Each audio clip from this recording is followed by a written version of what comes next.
જનતા જો ટ્રાફિકના નિયમોનો ભંગ કરે તો ટ્રાફિક પોલીસ તેની પાસેથી દંડ વસૂલતી હોય છે।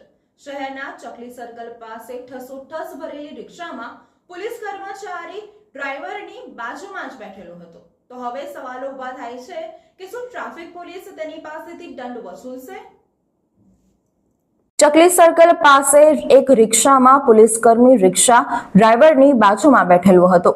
જો કે પોલીસ સામાન્ય જનતાને ટ્રાફિક નિયમોના ભંગ બદલ દંડ કરતી હોય છે, ત્યારે સવાલ તે ઊભા થાય છે કે પોલીસ જ પોલીસકર્મીની સામે કાર્યવાહી કરશે કે કેમ। એક વિડીયો સોશિયલ મીડિયામાં વાયરલ થયો હતો, જેમાં ચકલી સર્કલ પાસે એક રિક્ષામાં પોલીસકર્મી રિક્ષા ડ્રાઈવરની બાજુમાં બેઠેલો હતો। જો કે પોલીસ સામાન્ય જનતાને ટ્રાફિક નિયમોના ભંગ બદલ દંડ કરતી હોય છે, ત્યારે સવાલ તે ઊભા થાય છે કે પોલીસ જ પોલીસકર્મીની સામે કાર્યવાહી કરશે કે કેમ। શુક્રવારે વાયરલ થયેલા વિડીયોમાં દેખાય છે કે બપોરના સમયે ચકલી સર્કલ પાસે એક રિક્ષામાં પોલીસ કર્મચારીઓ છે અને ડ્રાઈવરની બાજુમાં એક પોલીસકર્મી બેઠેલો હતો।